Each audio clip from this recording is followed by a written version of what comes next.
สบายดีพ่อพี่น้องพ้องไปสุขุสุคนเนาะพบกับซ่องเบาคำพาที่อาจารย์โนเซนเก่าเซนเคยมื้อนี้แมนวันที่12 เดือน 4 ปี2025เนาะอยู่ที่เวียงจันทร์บ้านเฮาบอกเขาว่าจะเดินทางไปที่หลวงพระบางเนาะเอารถจักรไปขอบใจอ้ายพงสวรรค์เด้อเนาะที่สนับสนุนการเดินทางค่าน้ำมกน้ำมันในครั้งนี้นะพี่น้องเดี๋ยวบอกคำ15เดินทางระหว่างเวียงจันทร์เนาะเอาคำปักหมุดอยู่บนนี่แมนทงขันคำเนาะทงขันคำไปที่วัดเสียงทองระยะทางจากกิโลเมตรเนาะแบบนี้310 กิโลเมตรนะพี่น้องถ้าเดินทางภูเก็ตหลักได้เวลากูโก้แสดงว่านี่แมน6:27นาทีเนาะแต่ว่าความจริงเป็นบ่ได้เนื่องจากว่าเส้นทางบางจุดเป็นเพนะพี่น้องไปเดี๋ยวไปอัปเดตเบิ่งน้ำกันว่าเส้นทางเวียงจันทร์วังเวียงหรือว่าวังเวียงหลวงพระบางปัจจุบันเป็นจังไดเดี๋ยวบ่คำพาไปที่ตาหับชมเนาะเดินสวนหมู่อยู่เนาะ สวนคาเวียกเดี๋ยวบ่คำโซโล่เนาะพาพี่น้องไปหับชมน้ำกัน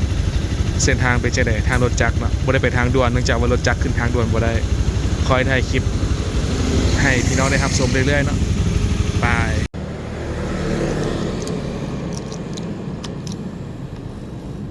ต่อกันยาวๆพี่น้องเลยคอยถ่ายให้ได้เกิดให้กันได้เบิ่งขึ้นเล็กน้อยเนาะ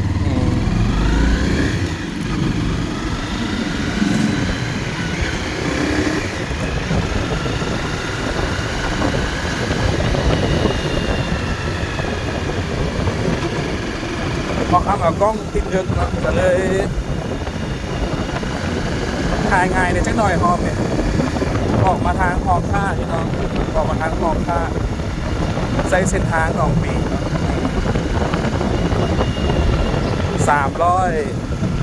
310 กิโลเมตรฮอดหลวงพระบางเส้นทางสีย่างง่ายจังไดนะครับส่งกันเส้นทางตัวนี้มันหนองปิงตัดไปหนองบึกนะพี่น้องกล้องกับสีบอนะครับบาลานซ์เป็นเลยนะ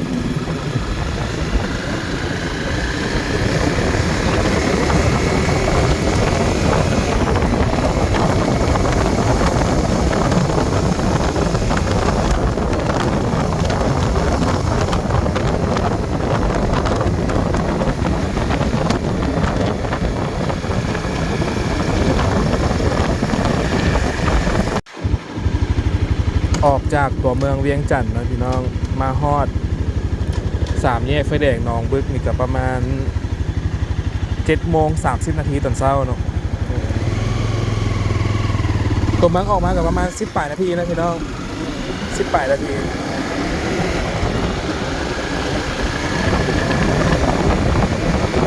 เสียงอาจจะโบแจ้งเดี๋ยวครับเปิดฟังเตือนก่อนเนาะ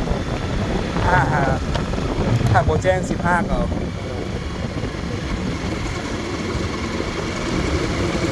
รถไฟช่วงนี้นี่แมน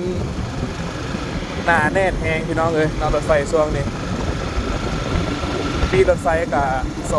200,000โมแมนปีรถไฟหัวกระสุนเด้อเนาะสีแดงนั่น330,000เนาะปีชั้น2พอข้ามผ่านกระแสน้ำมันทีนี้มาเบิ่งระยะทางแต่บ้านเบาคำหาบางเวียนอยู่ซิเบิร์น้ำมันเท่าไหร่นะพี่น้องสิเบิร์น้ำมันจากลิตรตีเป็นเงินตกเท่าไหร่ลิตรต่างไปน้ำกันเนาะค่าเดินทางด้วยรถจักรประมาณมื้อนี้แมน22,540 กิโลพี่น้องเด้อเก็บซักประมาณ$1เนาะประมาณ$1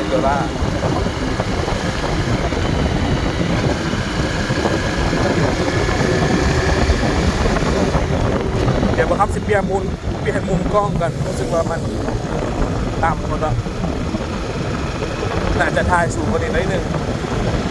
ได้ถ่ายสูงกว่านี้กับพันย่านนี่ย่านเสียงโบแจ้งนี่เนื่องจากมันอยู่ไกลเนาะย่านไม้มันโบดูด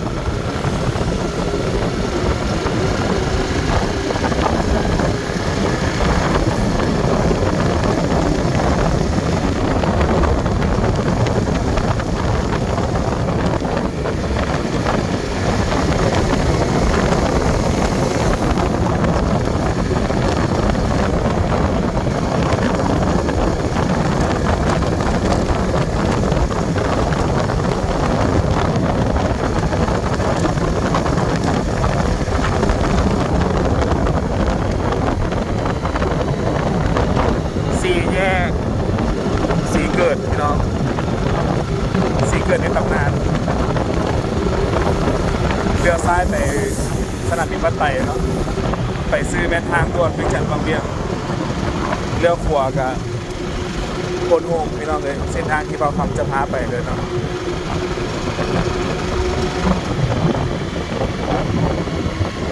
ไปหักสมคลิปดูกันตัดไปตัดมาเดี๋ยวมาทำกันเลย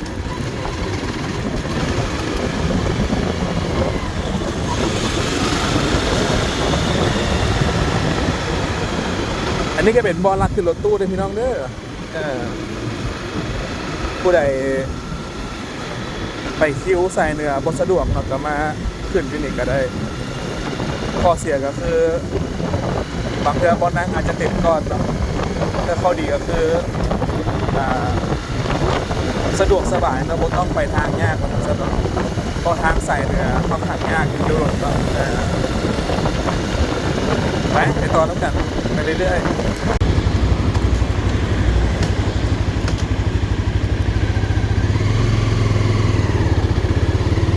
ตอนนี้ก็ฮอตเขตนาไซทองเลยพี่น้องเขตนาไซทองในตำนาน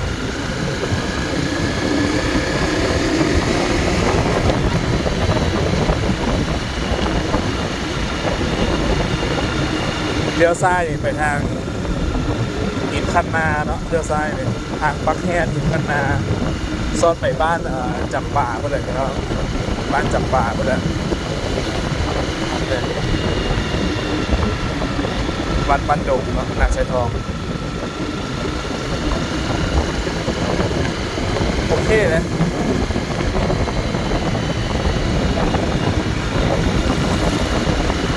ไข่เตะหนึ่งกับ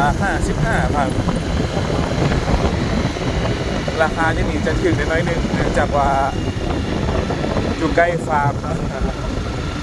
อยู่ใกล้ฟาร์มแล้วก็การขนส่งก็สิถึงพี่น้องในเทศขายราคาถึงได้กำขวดเลยกับผมเห็นนั่นใส่ทองหมุนกล้องไม่ได้เลยพี่น้องเด้อเนื่องจากว่าเอากล้องที่ใช้อึกเนาะ2 มือกำคันเร่ง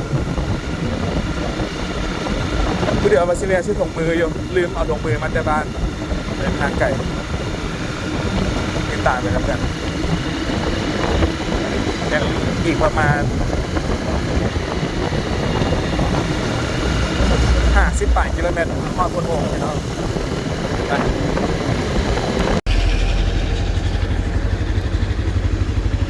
7:47 นาทีเนาะ17 นาทีจากทางแบ่งหนองบึกมาฮอดเขตบ้านอีไลพี่น้องบ้านอีไลบ้านนางไลกำลังมีการเทศบุญพี่น้องเลยอันนี้เป็นวันศิลป์ที่บ่เนาะวันศิลป์15 ค่ำเลยบ่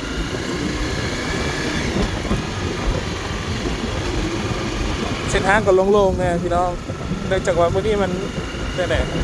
ๆคนยังบ่ทันเดินทางบ่รู้จังได๋เนาะมีส่วนใดส่วนหนึ่งบ่ไปปิดแพร่นะเนาะหรือว่าเพิ่นใช้ทางด่วนเพิ่นบ่จักทางธรรมดาก็เลยโล่งๆไปจนไปนึง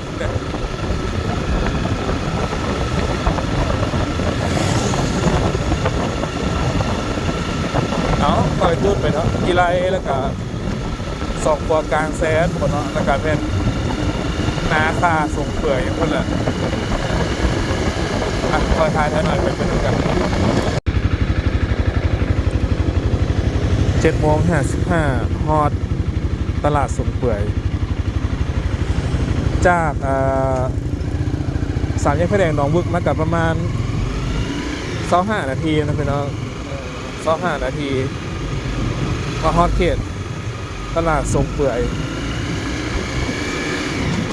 ความไว้เฉลี่ยก็ประมาณ70 กิโลเมตรต่อชั่วโมงนะพี่น้องเด้อเนาะ7-80บ่เกินนี่เพราะว่าขี่ไว้อันตรายเนาะขี่ไว้เนี่ยอันตรายเลยแหละเนื่องจากว่าเส้นทางเวลาพอคือโอ้เลยเนาะบางทีเขาอยากข้ามก็ข้ามเลยบางทีเขาอยากมาก็มาเลยต้องได้คอยเที่ยวควบคุมได้สำเร็จเอาสัมพันธ์รถมันโอเคเนาะแต่ว่าเอาสิคุมรถได้บ่นะ คอยทายคอยตู้ไปน้ำกันตอนนี้เวลา7:55 นาทีเนาะ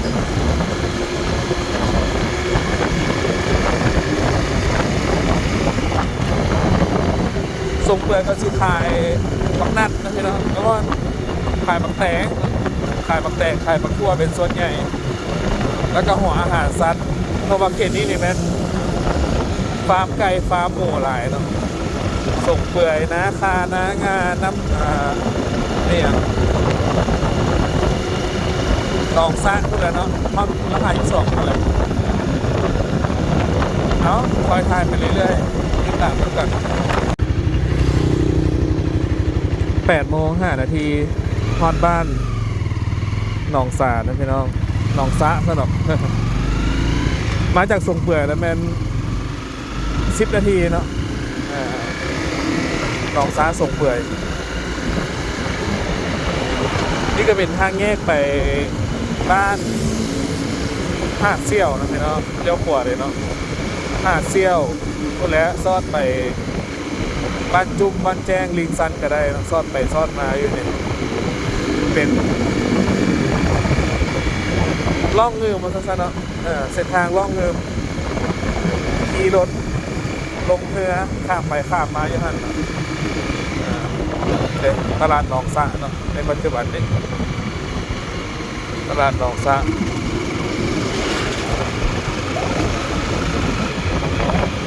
ทางไปหาเซี่ยวก็ยังเป็นทางแดงอยู่เนาะยังไม่ทันมีการปรับปรุงอย่างเดียว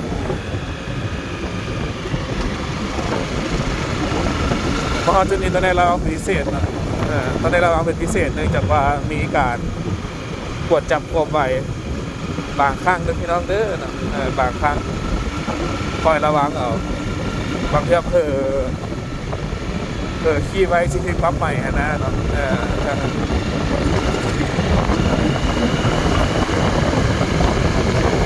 ไปคอยไป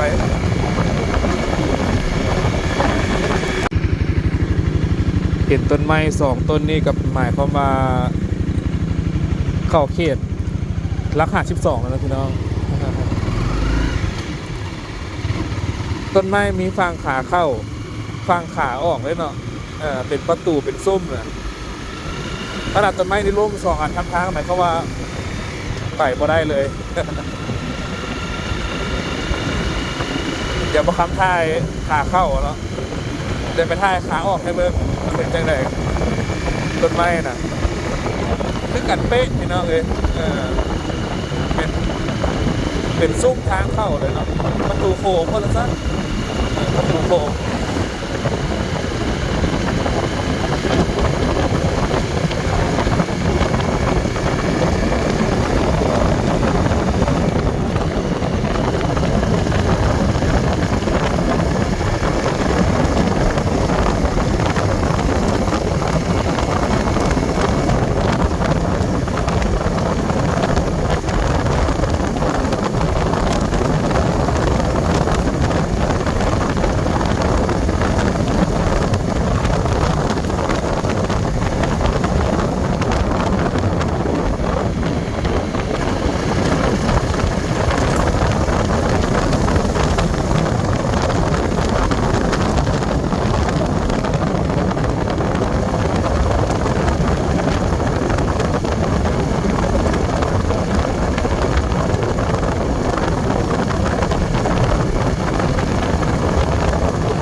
ขอบเขตบ้าน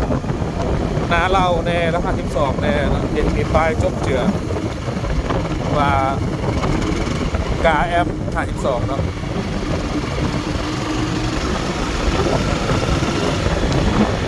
เจริญได้หมู่บ้านนี่นะเดินเทียมทางนี่มันแน่นกันเลยนะพี่น้องแน่นกันเลยนี่แหละเนาะลักกี้จอในปัจจุบันเนี่ย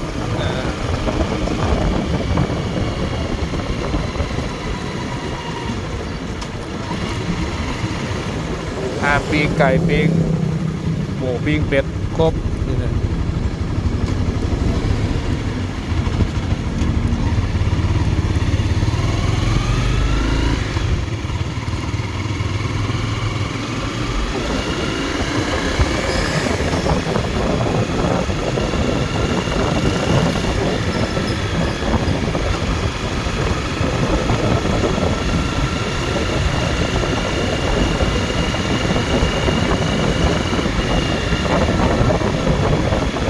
ก็มีห้างกระแลมอีก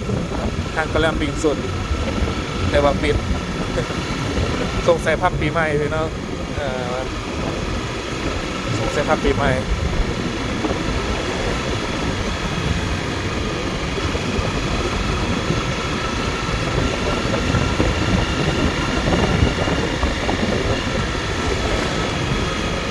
เจริญคักแล้ว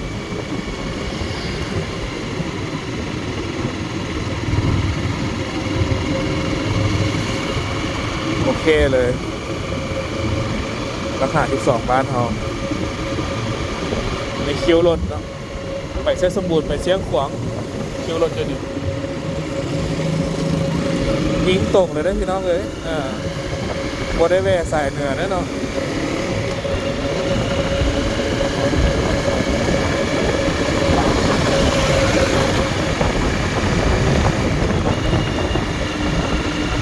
เดินทางแล้วกันต่อพี่น้องคอยถ่ายคลิปวอลเล็กวอลหน่อยนะครับชมกันเนาะพอได้อินเสิร์ตเดี๋ยวไปเบิ่งต้นไม้ก็ซะเนาะตัดคลิปไปเบิ่งต้นไม้ข้างหน้าก่อน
ต้นไม้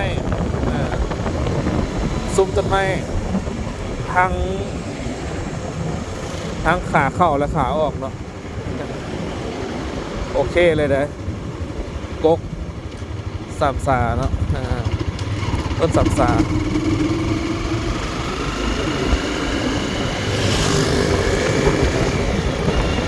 สวยงามเป็นมุมเป็นเงาได้ดีเลยแหละ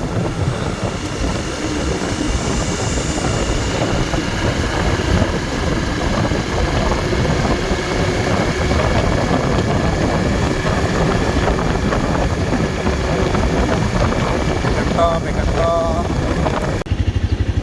ตอนนี้เวลา 8:36 นาทีนะพี่น้องมาคำกับมาฮอดเขตเมืองพลโฮงแล้วเนาะถือว่าใช้เวลาประมาณ1 ชั่วโมงครึ่งนะพี่น้องจากเวียงจันทน์มาถ้าขี่คือเบาคำได้เนาะขี่แบบว่าขี่น้ำจอดถ่ายคลิปน้ำเนาะก็สิประมาณ1 ชั่วโมงครึ่ง ท่านผู้ใดตั้งที่ความไวประมาณ90กิโลเมตรต่อชั่วโมงนี่ก็ประมาณชั่วโมงหนึงก็น่าจะฮอดพี่น้องเพราะว่าเส้นทางก็สบายเนาะบ่มีขุ่มมีหยังเลยเส้นทางเป็นตรงเนี่ยแหล้วเนาะสบายไปง่ายมาง่ายเดี๋ยวซ้ายจะเป็นทางด่วนพี่น้องเป็นทางด่วนสถานีพลโพงหลายคนถามมีรถใหญ่กับขี่เส้นทางเก่านี่เนาะเวียงจันทร์พลโพงนี้แต่ว่าขึ้นทางด่วนที่พลโพงไปวางเวียงต่อเพื่อเป็นการลดค่าใช้จ่ายในการเสียเงินขึ้นทางด่วนนะเพราะว่าทางตัวนี้มันก็ดีแล้วนะเนาะนี่แหละพลโพงในปัจจุบันนี้ยังมีเฮือนมีย่าวเก่าอยู่พี่น้องเลี้ยวขวาไปท่าลาด14กิโลเมตรไปหลวงพระบาง315น่าจะเป็นทางเก่านะพี่น้องไปทางภูคูนกิวกระจำกิวบักนาวครับแต่ว่าถ้าไปทางซีซี่นี่บ่ฮอดพี่น้องเนาะบ่ฮอด300ไปเราเดินทางต่อเลยครับอินเสิร์ตบอลเล็กบอลน้อยให้ได้เบิ่งได้ชมฝากพี่ตอนน้องฝากป้าลุงเนาะที่อยากพูดเกี่ยวกับเส้นทางระหว่างเวียงจันทร์หาดหลวงพระบางเป็นจะได้ที่ตามกันเพื่อบางครั้งก็สีนอนกาสีก่อนเพื่อก็สีเข้าหลวงพระบางเลยเนาะเอาตามความเป็นจริงว่าสามารถไปได้สักไหนก็จะลองเบิ่งกันเน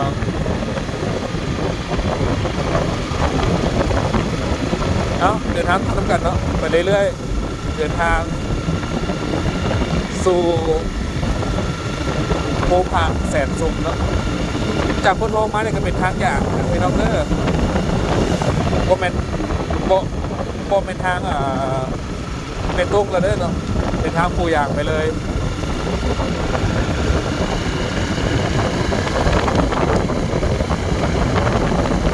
เดี๋ยวว่าทำรายงานสภาพดื่มเนาะว่า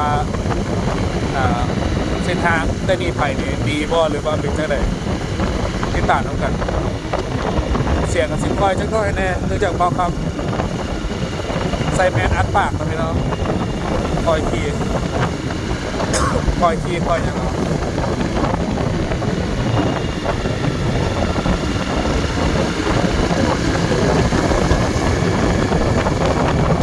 ที่ในตลาดพลโพงเราต้องใช้เลยไปเดินทางต่อวันนี้ว่าคำของฮอตเขตบ้านแสนซุ่มแล้วนะพี่น้องถือว่าเป็นบ้านสุดท้ายก่อนขึ้นภูผาเนาะโอ้ฮานนี่กับเปลี่ยนใหม่แล้วฮานไซโยเนี่ยเลยมีการฮื้อถอดแล้วเนาะเพราะว่าเฮ็ดอย่างต่อไปแต่กี้วันนี้มันห้านอาหารที่ว่ามีรถแว่หลายนะพี่น้องก่อนเปิดทางด่วนเพราะว่าเป็นจุดก่อนขึ้นภูผามันซะเนาะคนเลยแว่อยู่นี่ค่อนข้างหลายแต่เดี๋ยวนี้ก็สภาพการเปลี่ยนไปเนาะธุรกิจบางอย่างก็หยุดสงัดไปเนาะ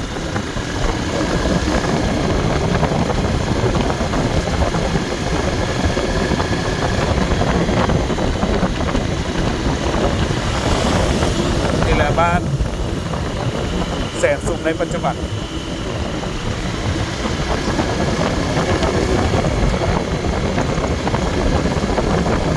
เสียงนี่โมแน่ใจมาเสียได้ไหมนะภาคเอาบอหรือจังใดเนาะรู้สึกว่าลมสีแห้งได้จักหน่อยพี่น้องเสียงลมเสียงเลยเดี๋ยวเปิดฟังเรคคอร์ดกลางคืนเนาะมาเปลี่ยนใจเลย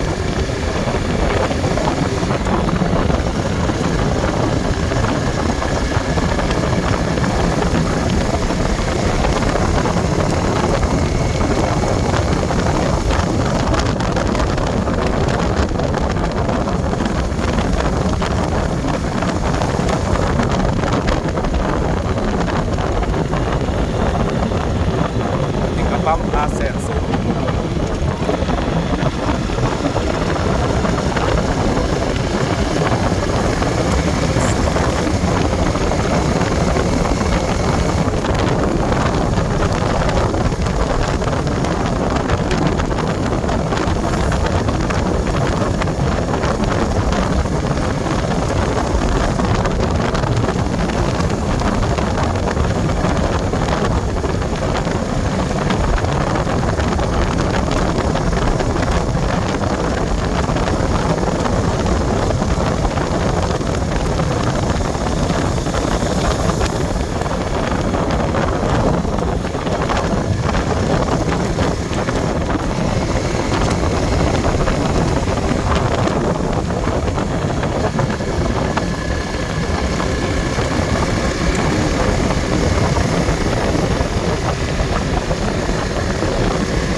ก็เป็นหอยะพอผาแดงที่เราเด้อกับทรายมือเนี่ย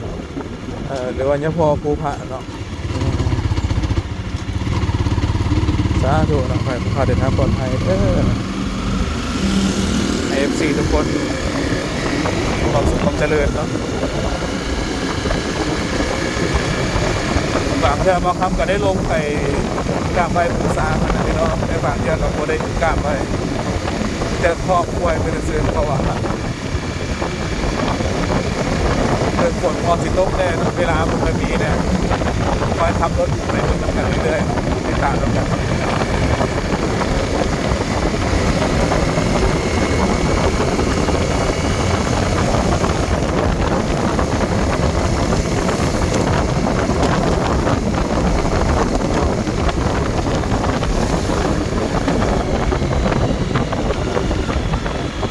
จุดนี้แมนไซด์แดดเมืองหินเหิบกับเมืองพลโฮงนะพี่น้องเด้อจุดนี้เนาะวีดคอยภูผามาก่อนสิลงคอยนี่มันไซด์แดดหินเหิบแดดงามท้องฟ้ามนมัวได้เนาะส่วนนี้เอาเดินทางไปต้องกันเรื่อยๆพี่น้องตัดคลิปไปมานี่แหละโอ้เส้นทางนี่รู้สึกว่าเพพอสมควรนะพี่น้องตั้งแต่แสนซุ่มขึ้นมาเนาะเมื่อกี้ก็3-4 จุด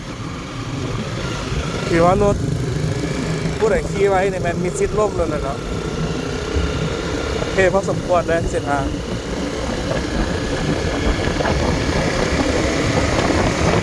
ได้คอยระวังเอาด้วยพี่น้องเรื่องสำหรับผู้ใดที่เที่ยวทางแสนซุ่มมาเขตอินเทอร์พี่น้องในบุพเพต่อไปเป็นที่ไหนจะระวังแสนซุ่มมานี่หรือว่าทางเพพอสมควรทางเพพอสมควร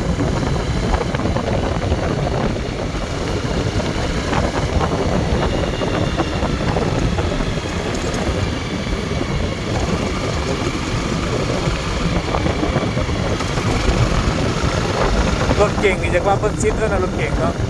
จะว่าเพิ่นซิดเลยพวกนี้เลย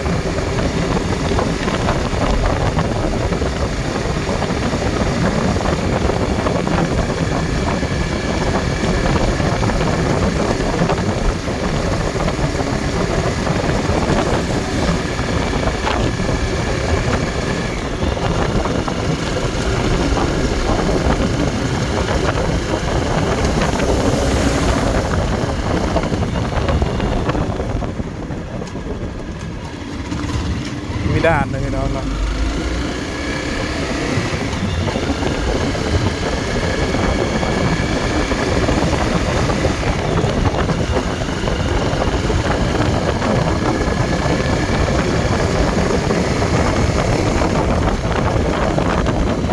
แต่โบราณ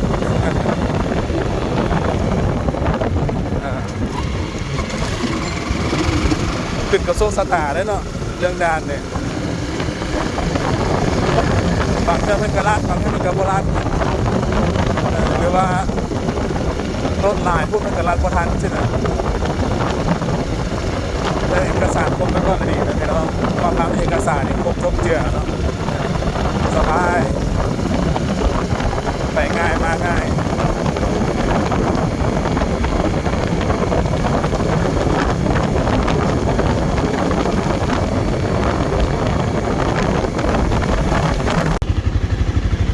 ตัวนี้ก็เข้าสู่หินเหิบเลยพี่น้องเด้อบ้านหินเหิบใต้เนาะกำซ้ายมือกำขวามือมีป้ายบอกเนาะลืมพระเข้ามาซ้ายว่าขวาเลยนี่นะโอ้บอกครับเนี่ยวงกล้องกับซีเบิ้งเป็นแต่เบื่อได้เด้งนะพี่น้องแต่การอัปเดตให้ได้ทำชมกันเด้อแต่จะว่าบางคำแกงคือซิบบ่ได้เนาะจะเป็นกล้องติดอยู่หน้าเอิกเนาะ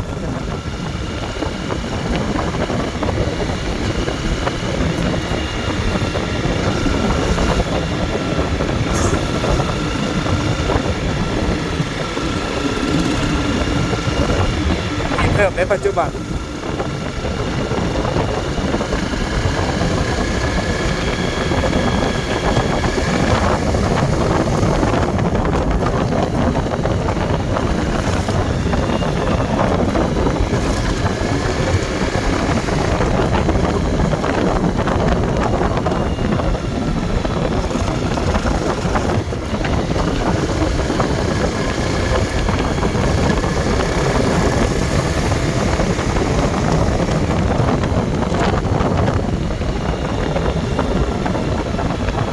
เลี้ยวซ้ายนี่ไปเมืองนะพี่น้องฮอดบ้านโดดเนาะ29กิโลเมตร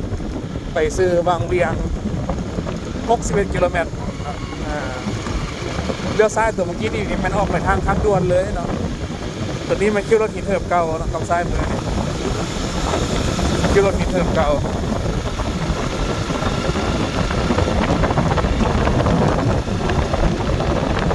หินเถิบแดดงาม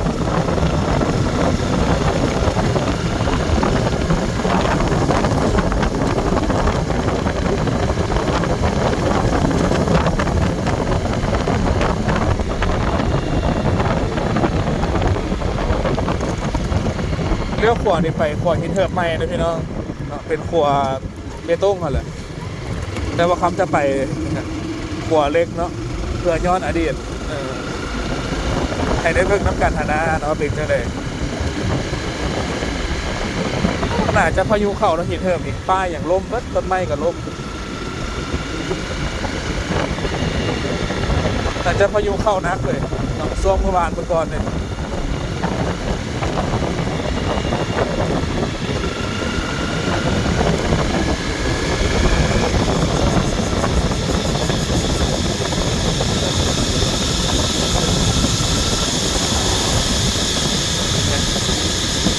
ไฟไหม้เบตอกปิวสะพัดเลยเลี้ยวซ้ายนี่ไปเมืองเฟืองเลยพี่น้องเนื้อ29หลักกำขวดในตลาดหินเถิบตอนเศร้าเนาะข้ามขวดไปเลยมันตอนแรกนี่เป็นขวดหินเถิบในปัจจุบัน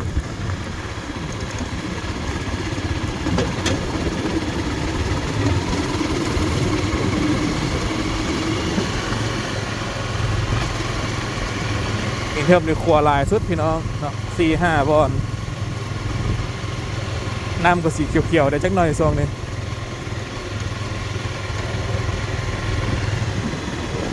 โอเคเลย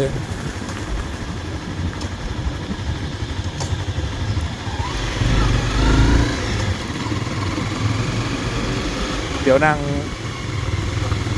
จิบน้ำนิดนึงนะพี่น้องเราค่อยเดินทางต่อเนาะ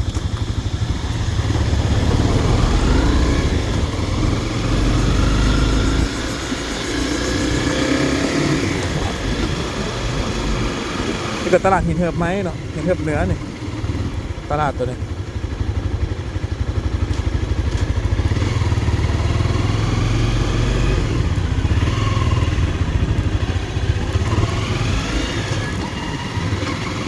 เดี๋ยวแวะกินน้ำก่อนจึงว่ากัน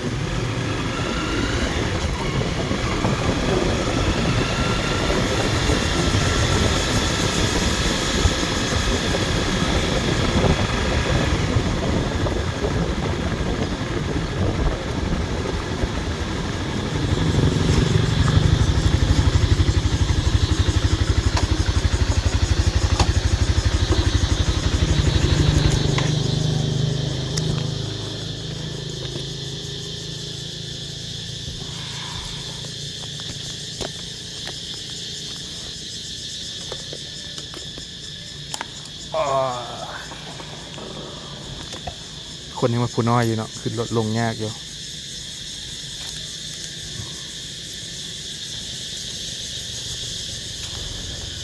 บายดีแป๊บซี่กับน้ำก้อนเนี่ยเขาเนี่ยแป๊บซี่กับน้ำก้อนเดี๋ยวก็มายังบ่มาเถอะวะเดี๋ยวเบิ้งเนี่ยมันมีอย่างสนะ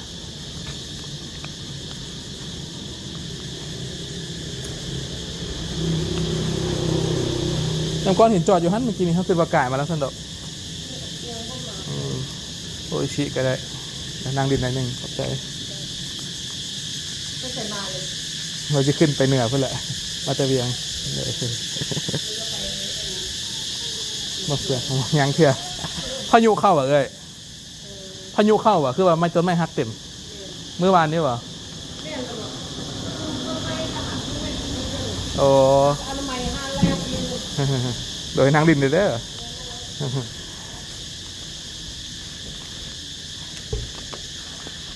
พี่น้องขวาหินเหิบเนาะ โอ้น้ำนี่คักเว้ยคันเพิ่นบ่สงวนนี่คนก็สิมาตึกป่าหลายเนาะนี่บางสงวนเนาะกำละ2 กิโลเมตรบ่เนาะประมาณนั้นเด้จอกจันนี่ก็ห้องดีขนาดเนาะจอกจันนี่ก็เลยนี่เป็นขวาทางด่วนกับขวารถไฟพี่น้องใกล้ๆหั่นขวาทางด่วนขวารถไฟ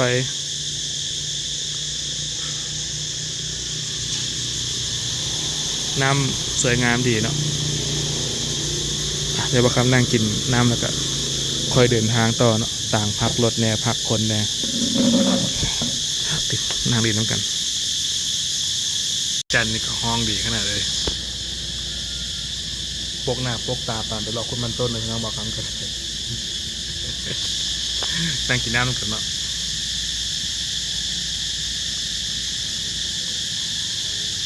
เบียงจัดมานี่ก็เป็น100 หลักคนได้เนาะถือว่าเส้นทางแสนซุ่มขึ้นมาเนี่ยยากพอสมควรรถเก่งหรือว่ารถจักรที่โมเมนต์รุ่นวิบากนี่อันตรายเนาะขี่ไว้นะคอยตูดคอยไถ่แต่ก็สิได้อยู่เดี๋ยวเดินทางต่อแล้วกันพี่น้องแวะพักผ่อนนิดนึง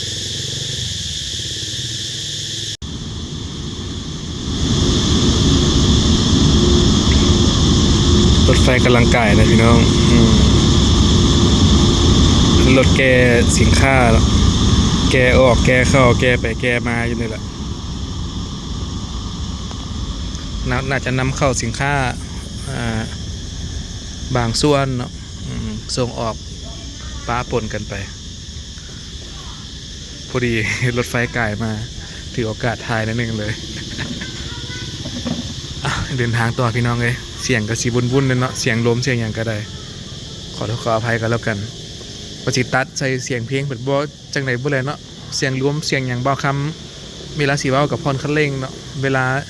ขี่ไปกับเสียงลงว่าสีเข้าบื้อๆแน่คอยถ่ายไปน้ำกันพี่น้องอุปกรณ์บ่ครบเนาะถ่ายพอประมาณนึงให้ได้รับชมดูซิไปน้ำกันเรื่อยๆพี่น้องเลย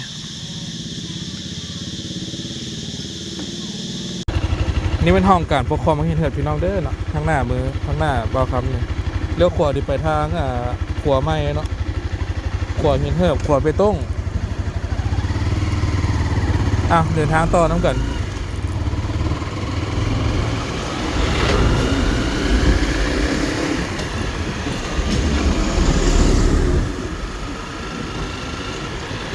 โอ้เส้นทาง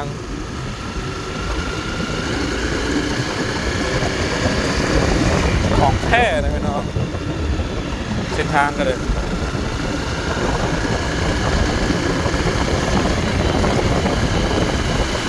เมื่อพายุเข้าเนาะวานนี้7 โมงแรงต้นไม้หักลงล่ายพี่น้องเลยต้นไม้นะอันตรายกำขวดเป็นปลาซ่า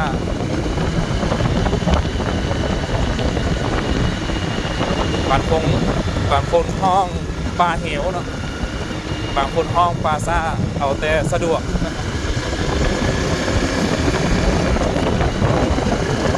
เดินทางต่อกับพี่น้องคอยถ่ายเล็กน้อยทางสุดกันไปเรื่อย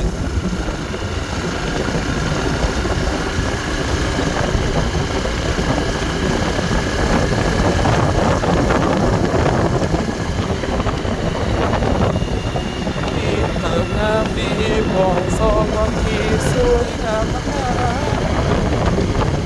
อยากมาได้มาน้องเกี่ยวมารับมาเป็นเด็ก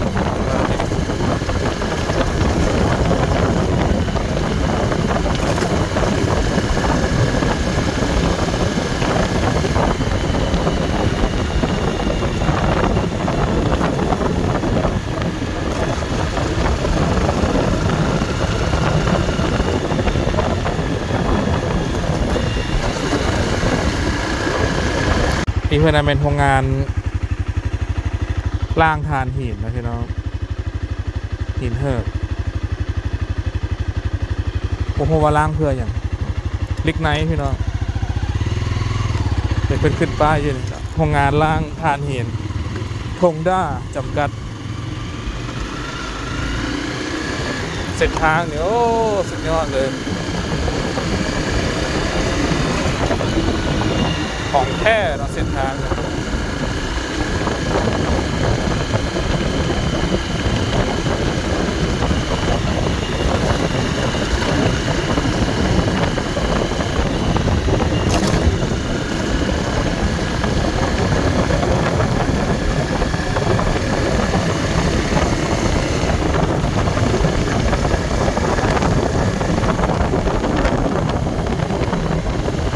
ฝนลง ฝนลง525ต้นไม้ก็เขียวดีเนาะเขียวงามดีโอเคใส่ได้แต่ว่าลงแห้งหลายก็พืชผลการผลิตก็เสียหายแล้วเนาะลงแห้งหลายก็ได้เขตนี้ไปก็สิมีสวนบักเงาะนะพี่น้องสวนทุเรียนประมาณเดือนหน้าเริ่มมีขายบักเงาะเนาะเริ่มมีขาย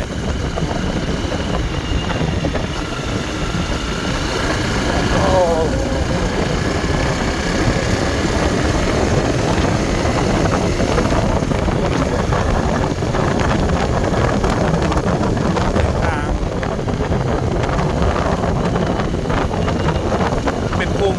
หลายจุดเนาะขี่ไว้บ่ได้เลยรถตั้มนี่ถือว่าให้แล้วนะเนาะ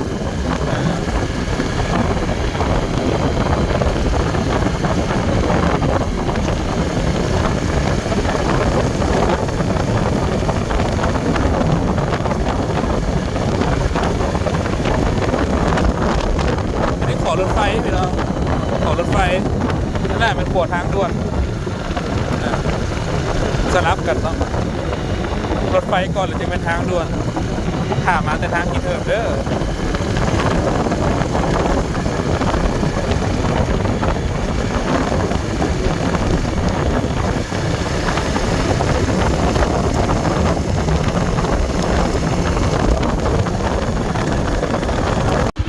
เขตบ้านปองซองนะพี่น้องตอนนี้10:20 นาทีออกตะเวียงมาก็3 ชั่วโมงป่าแล้วเนาะขาแต่นางลิ้นอยู่หินเทิบโดนพอแล้วปองซองกับตะกี้มีตลาดทั้งหลังแล้วแต่ว่าผมมีเข้าโค้งเลยพี่น้องเลยตลาดเพิ่นย้ายไปแถวทางด่วนวังเวียงแล้วเนาะอันนี้ประเทศบันต้นเนี่ยก็ขวบมือนี่ก็ซ้ายมือนี่เนาะขนมบันต้นเพิ่นเอามันมาบดแล้วก็ปรุงแต่งแล้วก็ตากเนี่ยก็ขวบมือนี่เห็นไหมถุงละ30,000มีการฟอยมีกล้วยสินค้าตามที่หาได้เลยเนาะ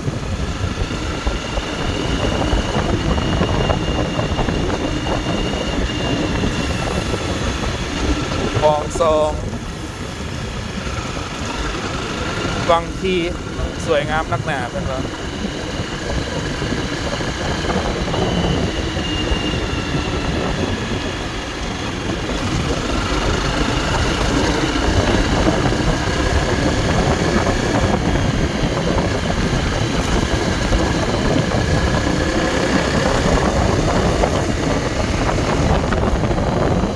เส้นทางนี่โอ้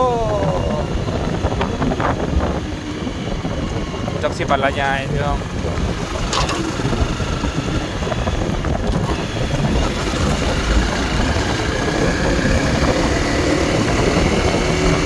สมควรเนาะ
องซอง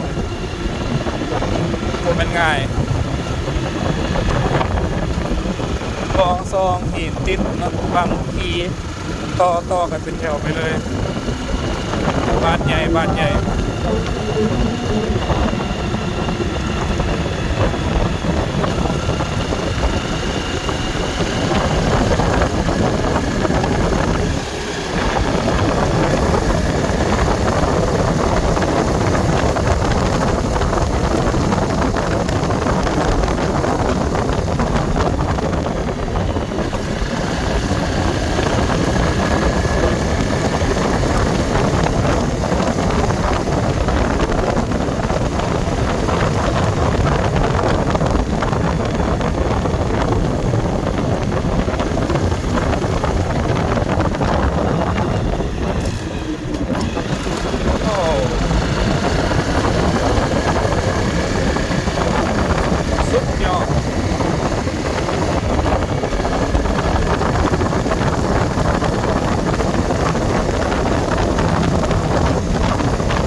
รถบรรทุกนี่หลายพี่น้องเลย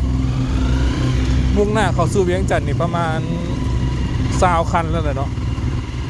ทราบว่าคำเหตุมันเนี่ยเป็นรถบรรทุกจีนบ่ฮู้ว่าจะขี่ไปใส่แต่เป็นรถใหม่ๆพี่น้องน่าจะมาแต่ใช้เดินจีนพุ่นเลยเนาะแต่บ่ได้แกนเฮลเลอร์เข้ามาใส่รถแลนด์มาเลยประมาณ20 คันแล้วนะ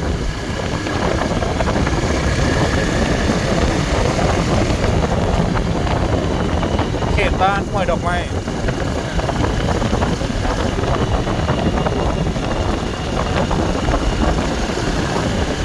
เด็ดไม้เลยเนาะยี่ห้ออย่างพวก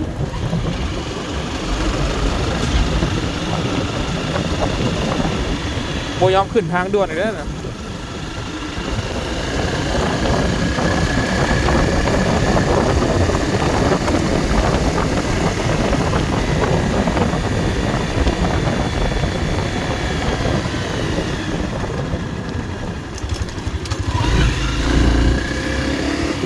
กระเพาะคุม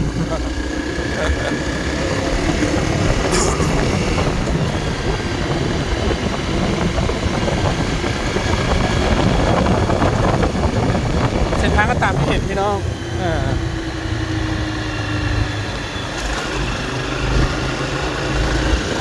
คอยรีบคอยอย่างเอาเนาะตู้นไปได้อยู่แต่รถเก่งเลยมันจมข้าวรถเก่งไปพอได้ถึงจะได้ก็อันตรายเสียงรถเท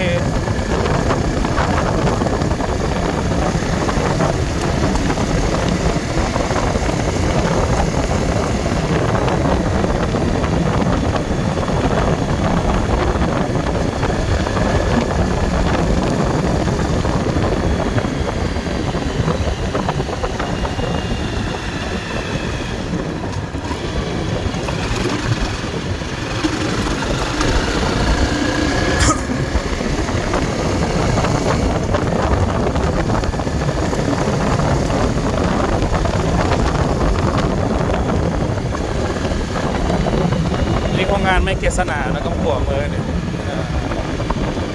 เกี่ยวกับไม่เกษนาสกัดน้ำหอมอย่างประมาณนี้โอ้เส้นทางมันจะกว้างเอนดูโรเนาะ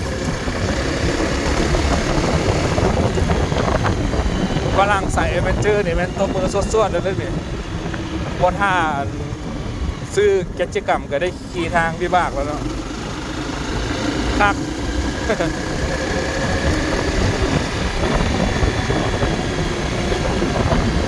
หวยลานไฟจุดกี่เนี่ยโย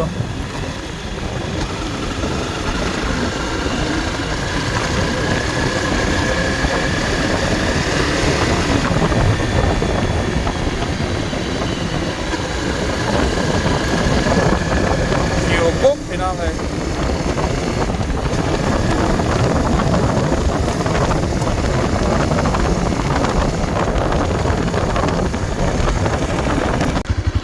เนาะอยู่แคมทางเนี่ย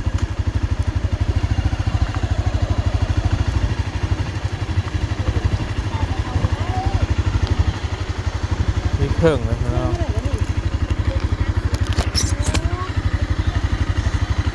มีเพิ่งมีมิมโอ้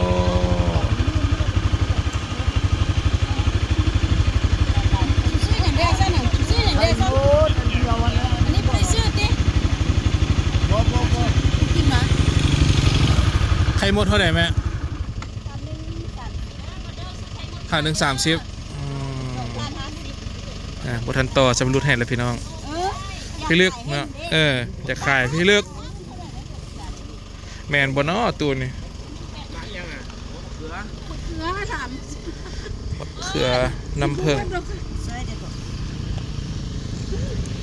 ไข่หมดพี่น้องเลยว้าวแม่เป้งเนาะ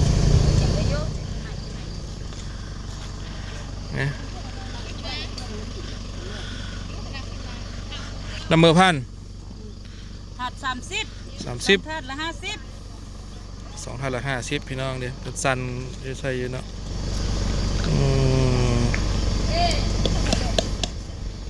รุดบนได้ละตี้2ถาด50ในหมดให้เอาบ่หมดให้นี่นะแซ่บเด้ ได้หมดให้เป็นยังไงคือให้ไก่นี่บ่โอ้เม็ดน้อยนะใครหมดให้เนาะเม็ดน้อยฮักแซ่บหมดเท่านี้เดี๋ยวได้แต่ถาดเดียวนี่แหละ50,000ขัดนะเท่านั้นน่ะอันนี้เหรอนี่80โอ้80พุ่น2ถาดนี่มาหาชิปตัวใดหาชิปตัวใดหาซื้อซอยตื่นไหมเฮาได้ปะเดี๋ยวโอ้ใจใหญ่เลยพี่น้องเลยบอกตื่นแล้วก็ตื่นในตัวนี่นะของแท้ไอเลียเดี๋ยวคนจะบซื้อซอยคนบ่ตื่นให้นะแย่ใหม่ๆพี่น้องเอาเดี๋ยวใช้เงินเพิ่นก่อนเนาะเดินทางต่อถ่ายคลิปไปเรื่อยๆได้แล้วเปิดกระมุนละโอ้ซอยเบิดกระจิเอาเงินใส่มาซื้อซอยวิ่งอยากนอนแล้วเด้ผู้น้อยนี่ไม่เอาซอยเมย์ส่งถาดเนาะเดินทางต่อพี่น้องถ่ายคลิปกันละตึง50,000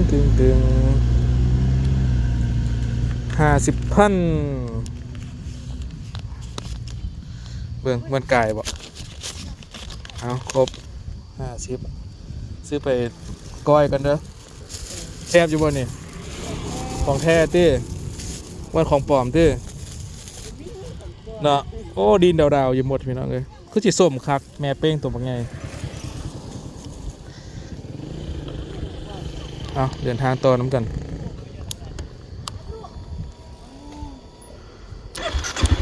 ขายทุกมื้อไหมโชคดีเด้อแต่ก่อนโชคดีปีใหม่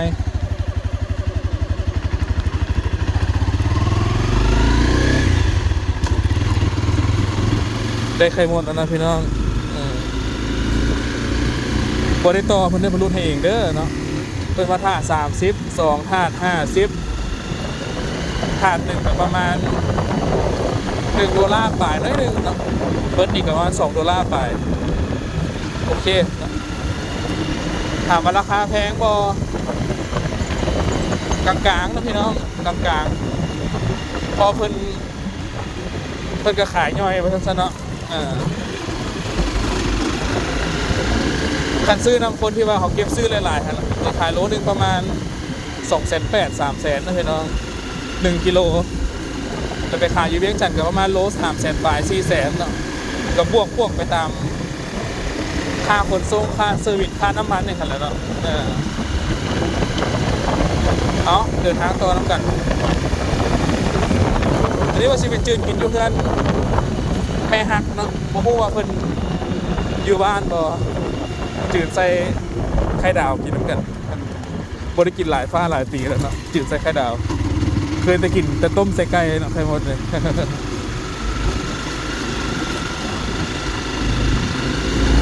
โอ้เส้นทางเอาเรื่องพี่น้องเส้นทางเนี่ยโคตรเอาเรื่อง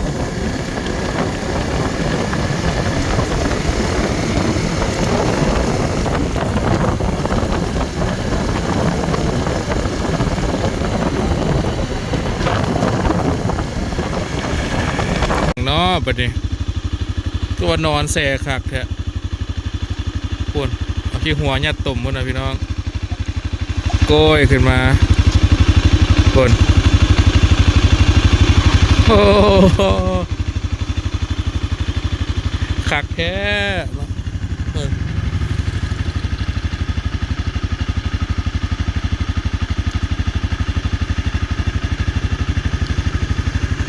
นอนเกือกบวกกันได้นี่นะ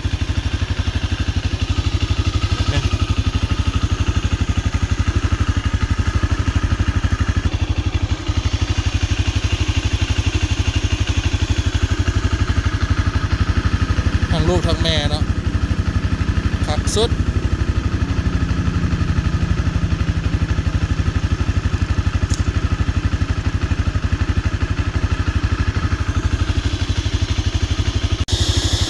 เขตนี้เป็นห้วยปลาม่อมเลยพี่น้องเด้อ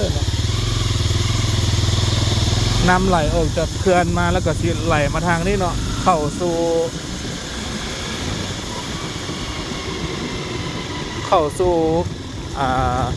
เพื่อนห้องมาจังเดอ่างน้ำเงิมเนาะมีการหาปลาเต้มอยู่เนี่ยหาปูหาปลาเยอะนี่ช่วงน้ำขึ้นนี่เกือบเพียงขวบเลยพี่น้องเป็นห้าวแห่จังเลยเนาะเบิ่งจะได้ปลาบ่ได้ปลาห้วยปลาม่อมวังเวียงโอ้บ่ได้พี่น้องหวานซื้อตัวนั้นจบข่าวบ่ได้อย่างเบิ่งไอ้นี่เป็นนี่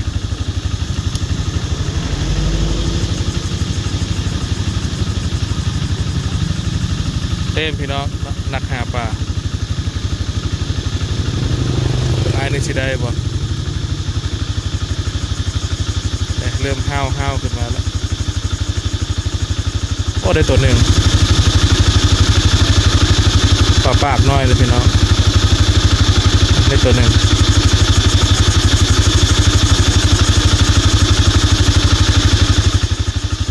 เดินทางตอนน้ำกันเนาะแดดฮ้อนพวดนี่ก็ลอยน้ำลิ้นอยู่ดีน้อยนั่นก็ได้อันตรายได้เนาะเด็กน้อยกับน้ำนะถ้าบอระวังดีๆเนาะผู้ใหญ่กับบอรอดพี่น้อง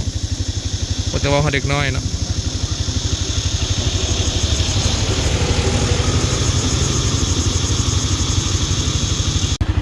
จุดนี้ก็เข้าสู่บ้านทาเหือวังเหือแล้วนะพี่น้องเนาะบอนขายปลาส้มเนาะปลาส้มปลาแก้ว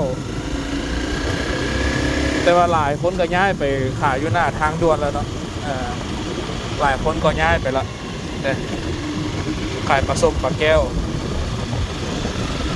เลี้ยวซ้ายนี่ไปทางตัดใหม่กระสีซ้อนไปห้วยหมอกคือเก่าแต่ว่าคำจะพาขี่เข้าทางหมู่บ้านนี่ซะเนาะพอได้เบิ่งบรรยากาศนำกันมีสองปุยลี่เลยดีสอนอาน้ำเพิ่มสองปุยลี่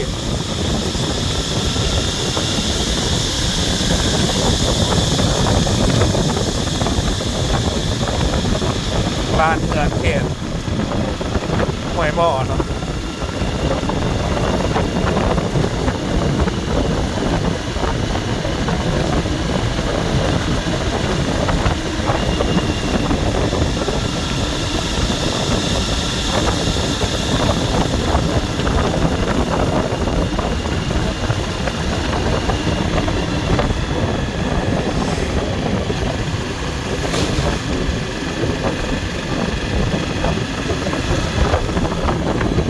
เป็นบ้านใหญ่เลยพี่น้อง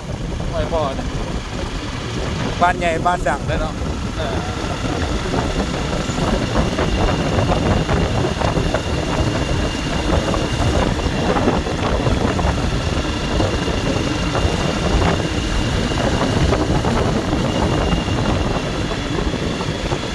อาหาร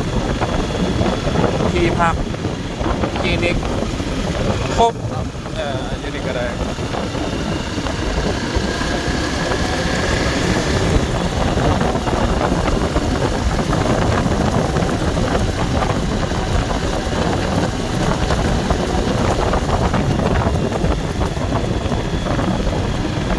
างซ้ายเป็นตลาดห้วยหม้อเด้อพี่น้องเด้อ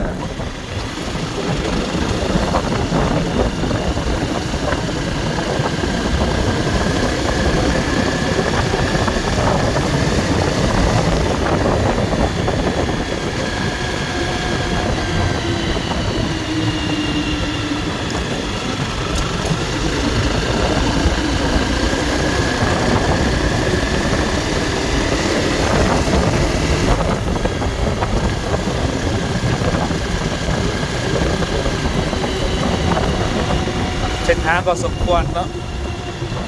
ถ้าว่าค้ำขึ้นเส้นทางตัวบอลขายปลาสิลงข้างหน้านี่นะลงใกล้ๆเนี่ยลงเส้นทางเวทหมู่บ้านมาซะเนาะเนี่ยจะลงเลยแหละ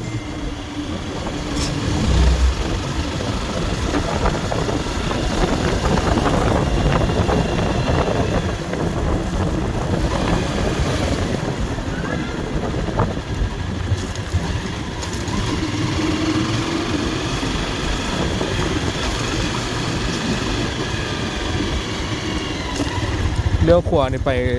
ทางลองแจ้งนะพี่น้องเนาะไปทางเขื่อนน้ำเงิม2เนาะ46 กิโลเมตรไปเสื้อนี่ไปทางวังเวียงเนาะก็ขายปลาอยู่ด้วยเนี่ยปลาแห้งปลาส้มปลาสดเนาะทุกอย่างถ้าเลี้ยวตัวบอคำเขาหันจะไปสู่เขื่อนน้ำเงิม2เนาะจะไปเป็นห้องมาจากไหน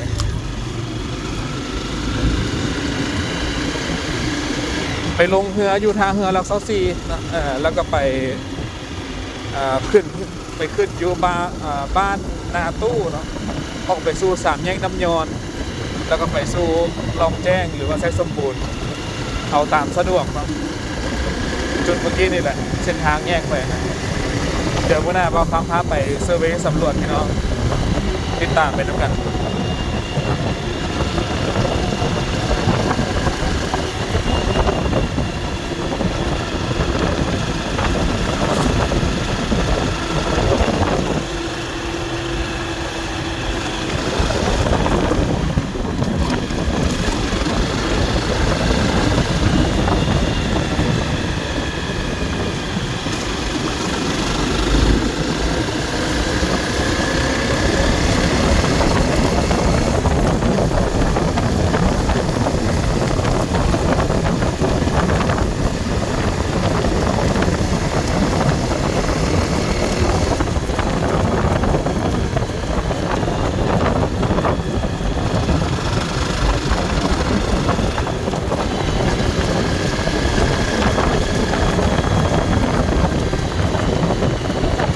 เป็นกล่องพื้นเนาะเป็นขายเป็นหลาหนึ่ง300,000 500,000กันแล้วแต่เสียงอ้อบางคนก็ซื้อไปดังบางคนก็ซื้อไปเผาทานแล้วแต่ผู้สีน้ำไส้เนาะกล่องพื้นขายเป็นหลาแต่ว่าคำโอ้โหมีหลาน้อยหลาใหญ่บ่เนาะ บางเทื่อก็เห็นหลามันใหญ่บางเทื่อก็เห็นหลาน้อยใช่ไหมหรือว่าตัวใหญ่เป็นซองลาบ่รู้ว่าจังได๋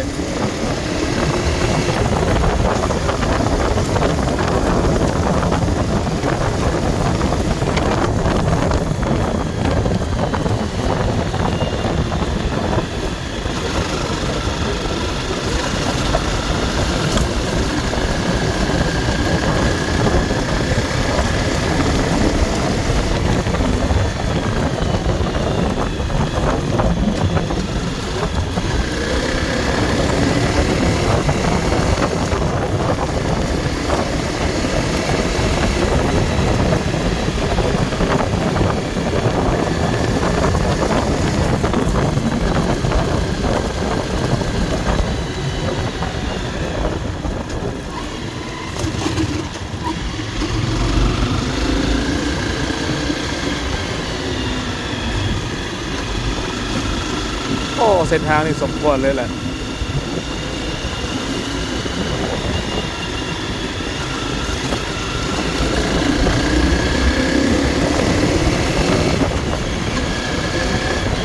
รถเก่งนี่หมดซิดเลยพี่น้องผมไปก่อนเลยเพราะถามมานะรถเก่งนะ ดซิปเลยขึ้นทางด่วนแล้วจบคันแล่นทางธรรมดาแต่เตรียมเงินไว้แบกรถต้นเนาะอันตรายโอ้งัวนี่ก็มารีห่มแดดฮ้อนพอติบ่โอ้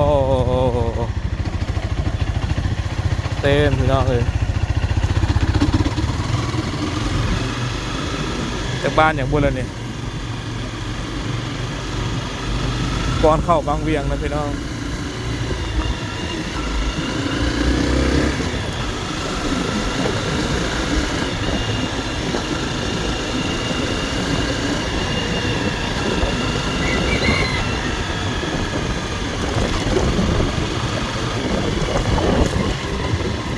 บ้านแก้วคูนมาท่านเนี่ย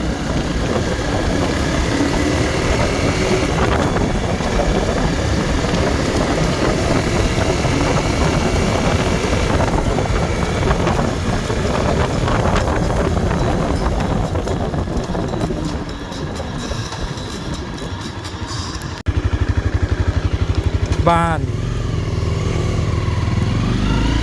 วังเหือนะพี่น้องวังเหือเมืองวังเวียงแข่งเวียงจันทร์โอ้ดังแห้งนะ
โอ้สุดยอด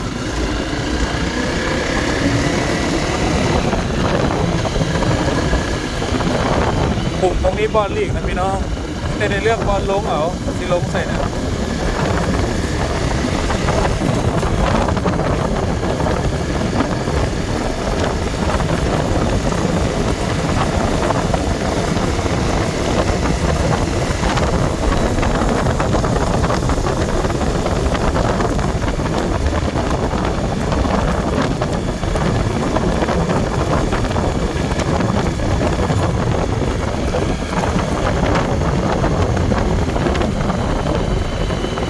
เขตบางเมืองเขตโพนสว่างนะพี่น้องเลี้ยวขวาก็ไปทางลองแจ้งเนาะซอดไปเขื่อนน้ำเงิม3ซอดลองแจ้งคุณเลยพอคำเคยไปแล้วเนาะโหดสุดกี่ฝุ่นกี่ตมนี่เพียงปีแข้งพี่น้องเลย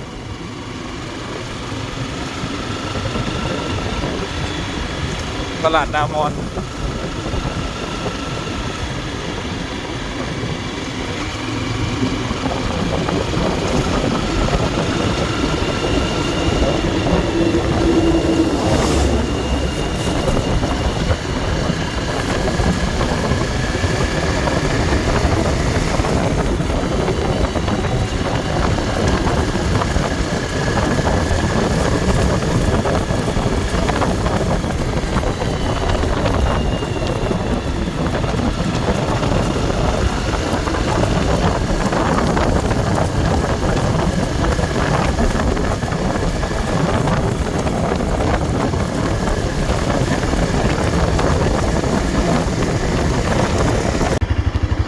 ในที่สุดบอกคำกับสีฮอด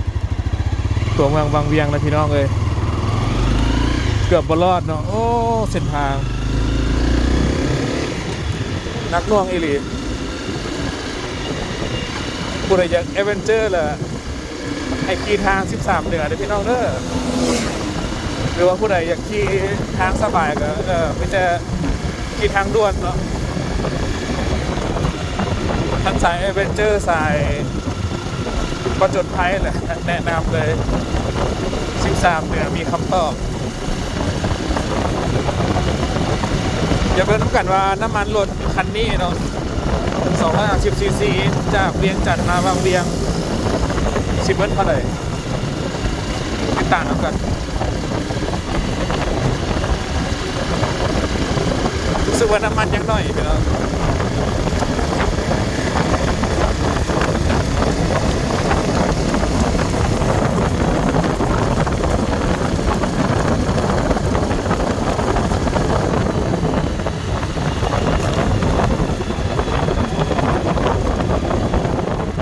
มีปั๊มปตท2ปั๊มก่อนเนาะต้องขวดกับปตทโอ้คือว่าหลายปั๊มแท้เป็นเนี่ย22,760 กีบนะพี่น้องปตทสาขานี้เดี๋ยวมาครับไปใส่สาขาเก่าซะหน่อย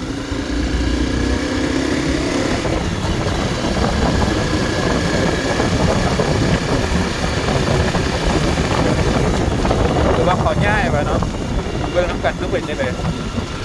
บอกว่าง่ายปั๊ม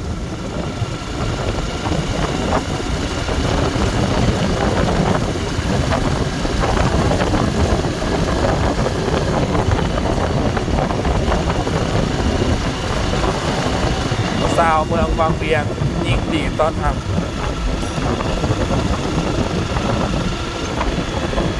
วังเวียงแห่งนี้เหมือนมีอำนาจทั้งจิตใจฟังอ้อมบางวังเวียงแสนงาม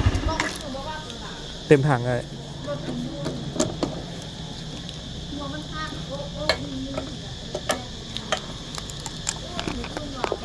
เท่าไหร่เนาะเวียงจันทร์มานี่มัน150,000ผู้ประจักษ์ขึ้นมาปั๊มในง่ายไปหันโปรแมนเนาะคนละปั๊มเนาะซองบางเยอะ นั่นปั๊ม2ปั๊ม1สาขาเดียวกันวะ อันนั้นของแม่นี่ของลูก โอ้เปิดอยู่ทำลมกับบ่ได้เนาะอันนี้มันเปิดหม้อกันเปิดบ่ได้ เบิ่งกันง่ายเหมือน เออ ไกลกัน เอาลังเลอยู่สิเข้าปั๊มได้เมื่อกี้เนี่ยเอาปั๊มเก่าพี่แล้ววะ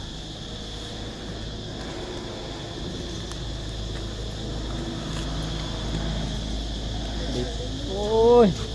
จะมันพอดีเป๊ะเนาะ เสียน ใจเด้อ ใจ เวียงจันทร์บางเวียงแสนกีบพี่น้อง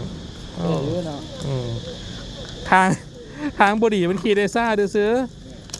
คันทางดีขี่ไว้นี่คือ10เบิดหลักกันท่าน รถจักรเขาไม่ได้ขึ้นทางด่วนเนาะ แม่ขึ้นบางเทื่อเป็นคณะเขาให้ขึ้น มาผู้เดียวละบ่ได้ขึ้น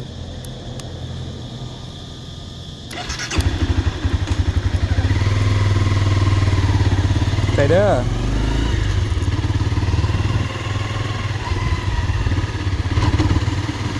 นั่งกินอามาโซนก่อนป่ะเนาะหรือว่าซอกกินข้าวกันเป็นยังเข้าไปในเมืองกันซะเนาะ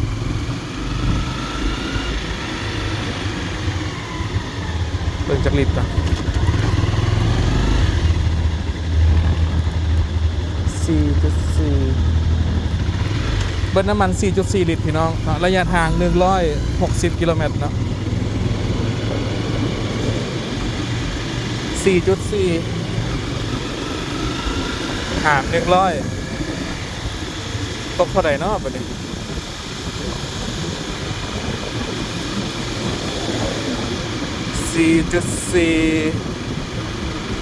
160 4.4 ถึง36 กิโลเมตรต่อ1 ลิตรเลยพี่น้องรถคันนี้กิน 36กิโลเมตรต่อ1ลิตรถือว่าโอเคพี่น้องบ่น้อยบ่หลายเนาะโอเคใส่ได้คิดว่าคิดว่ามันน่าจะกิน32เนาะตามอ่านของพวกหรือเป็นกระเป๋าคำคีซ่าเดี๋ยวที่บอกมันเลยบ่เปลืองหลายเนาะมีส่วนเป็นไปได้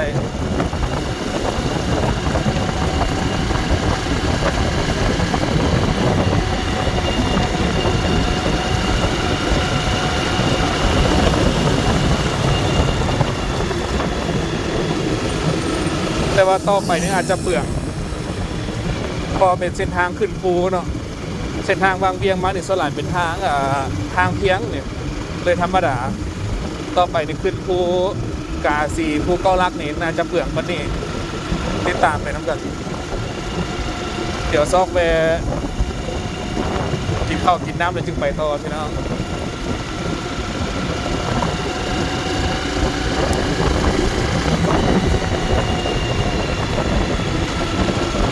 ที่ได้ขามานะบางคำชะทายบางเบียงแต่ว่าตอนนี้ไปหลวงพระบางก่อนไ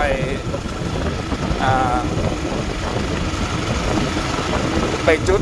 เป้าหมายรักก่อนเนาะเป้าหมายห้องจังหวะกัน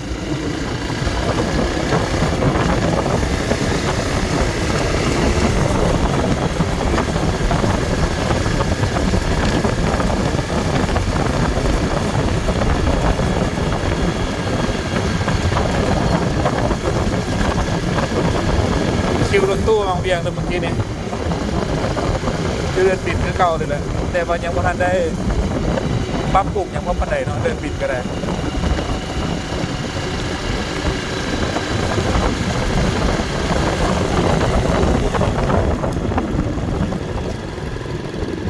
ไปกินข้าวนี่ก่อนซะ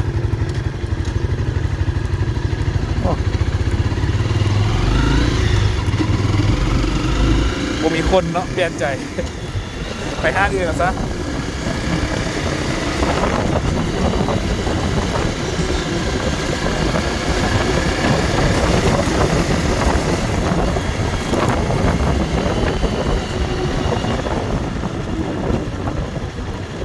แวะกินเฟอร์ซะเนาะ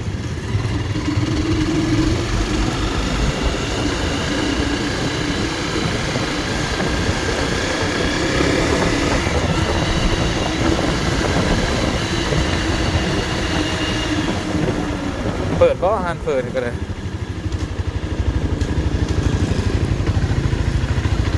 เคอยู่เนาะเปิดอยู่อ่ะ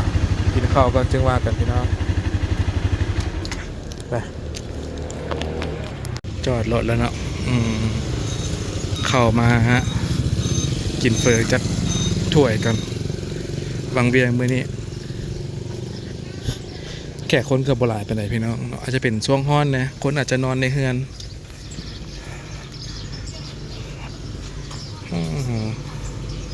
แวสดลาบจากจานบ่เนาะ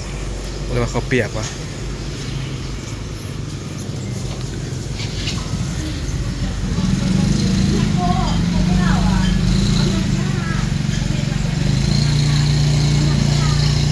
กินเฟอซะเนาะเฟอถ้วยหนึ่งเฟอถ้วยหนึ่งได้ไหมเฟอมัวนั่งเลยแหละเขาเนี่ยฮอนพอดเนาะเดี๋ยวจึงว่ากันนั่งกินข้าวกันกองกับมัวเลยจักหน่อยแบบซีจอกหนึ่งเด้อ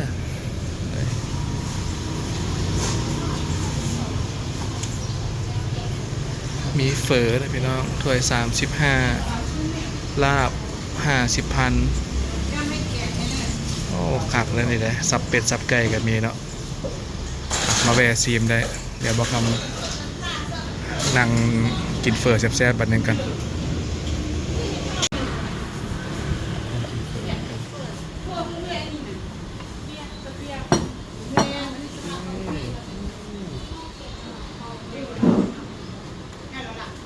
เยอะเลยพี่น้อง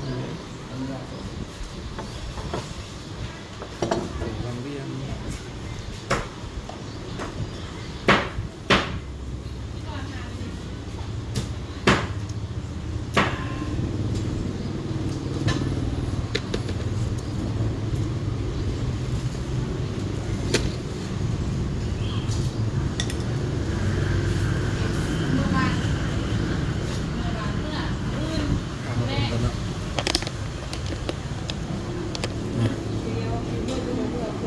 เวียงโอ้เศษอ่อนๆพี่น้องโอ้น้ำหอมขนาดเลยชิ้นเปื่อยเนาะชิ้นเปื่อยหักเผือกครบเอาเข้าน้ำกันน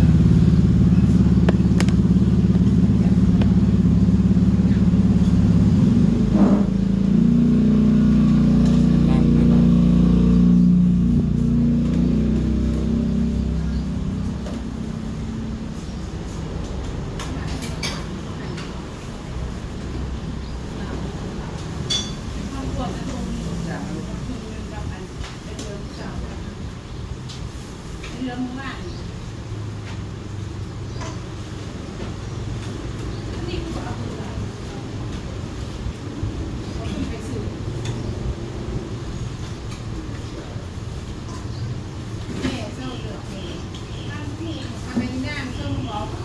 งาดำครับแล้วก็ครับ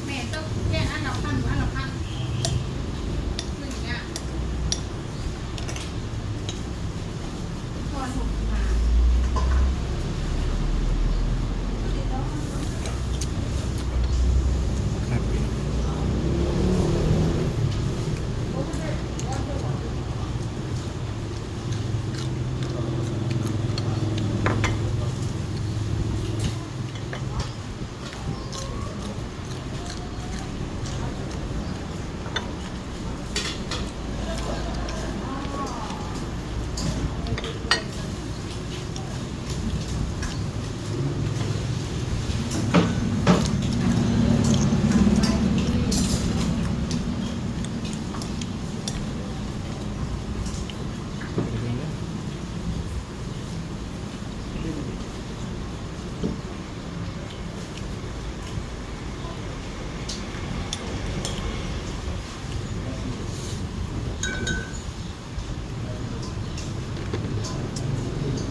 ปี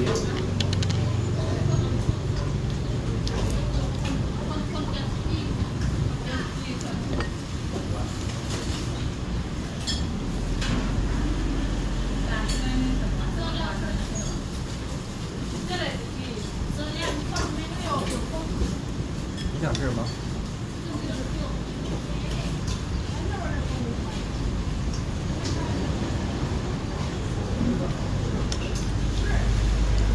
เก็บแล้วครับจึงมากันพี่น้องอยากกินข้าวกันเ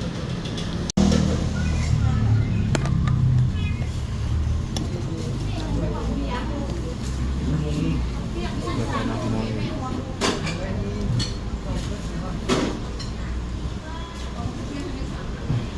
อาไปกันเลย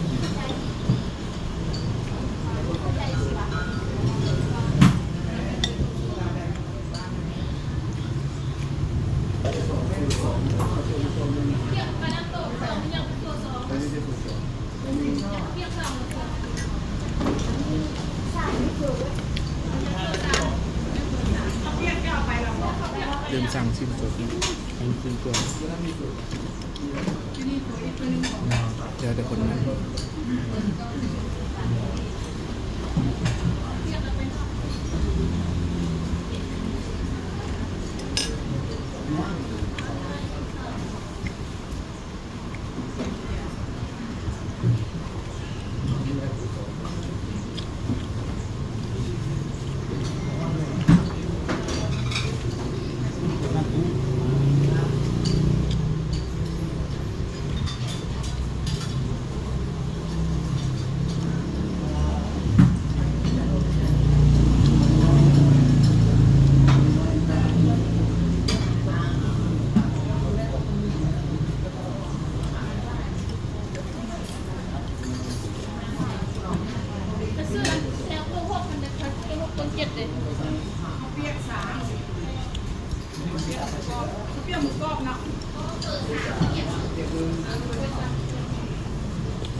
ไหร่นะจ๊ะ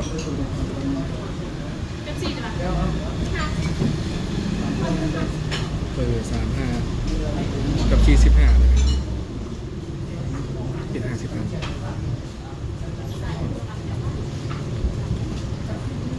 โอเค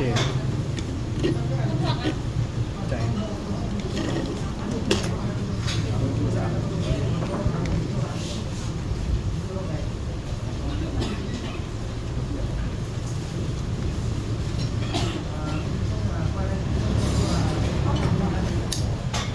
เดี๋ยวไปต่อน้ำกันพี่น้องนี่มันบรรยากาศที่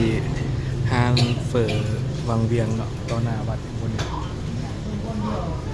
วัดมหาธาตุเมืองเมืองเขมรจันทน์เนาะ